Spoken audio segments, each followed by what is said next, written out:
Donc on est là dans un des périmètres agricoles de l'ONG. Donc ici c'est le village de Nadjaf. C'est dans le département de Vélingara. Donc le sud du Sénégal, ce qu'on appelle la Casamance naturelle. Il y a deux régions, la région de Ziguinchor et la région de Kolda. Ici c'est la région de Kolda, donc le département de Vélingara et la communauté rurale de Sinthiang Koundara. Donc c'est le village de Nadjaf. Ce village a été créé par Chérif Mohamed Al Aïdara, qui est le fondateur également de l'ONG Mousdaï International. Oui, c'est un village, c'est un éco-village. C'est un village qui a été fondé, comme je l'ai dit au début, par Chérif. Donc il est en train de mettre ici, bon, on a construit une école, vous avez vu à l'entrée. On est en train aussi de construire des logements de type voûte nubienne, entièrement réalisés en terre. Là, on est dans le périmètre agricole de la banane. C'est la bananerie. Donc, on a déjà aménagé 40 hectares de bananerie. Donc, c'est divisé en parcelles. Dans chaque parcelle, il y a une personne, un paysan qui est responsable de sa parcelle. Donc, nous faisons, nous apportons la technicité ainsi que les moyens de production, c'est-à-dire les plants, l'irrigation, l'amendement, tout quoi. Eux, ils apportent le travail. Donc il y a un encadreur qui est là. Maintenant, chaque périmètre, c'est-à-dire c'est divisé en deux parties, qu'on appelle périmètre 1 et périmètre 2. Chaque périmètre, il y a un chef, choisi parmi eux. Et après ce chef-là, ils sont organisés en groupes. Et chaque groupe, il y a un chef également.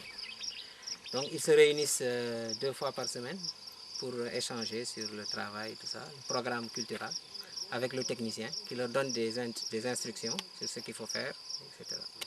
Donc vous voyez là, c'est les parcelles de 2500 m². Maintenant, chacun s'occupe de sa parcelle et la commercialisation, pour l'instant, se fait sur place, hors champ, parce que les commerçants viennent des grandes villes ou bien même des pays limitrophes comme la Guinée-Bissau ou la Gambie. Ils viennent avec leur camion, ils garent juste là. Maintenant, eux, ils font la récolte. Chacun prend sa récolte et l'amène ici avec des charrettes d'âne. Et les recettes sont partagées entre le commerçant et entre l'ONG et le cultivateur et le paysan. C'est 35% pour le paysan et 65% pour l'ONG. Maintenant, c'est 65%, il y a les charges qui sont incluses dedans. S'il y a un surplus, parce que là, on ne partage pas le bénéfice, mais la recette. Donc, il faut sortir les charges, l'amortissement du matériel et tout ça. Maintenant, s'il reste quelque chose, ça nous permet, chaque année, nous faisons des extensions.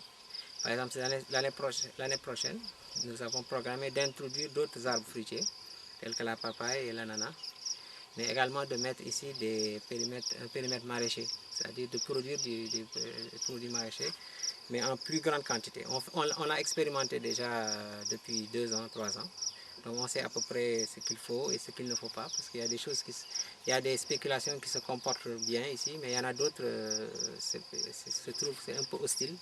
Il y a des maladies, donc on sait à peu près qu'est-ce qu'il faut cultiver. Donc l'année prochaine, on va mettre maintenant du maraîchage à plus grande échelle, ainsi que des céréales. Maintenant, les nouveaux périmètres, c'est-à-dire les extensions, sont bio à 100%. Les anciens périmètres ont été reconvertis en bio.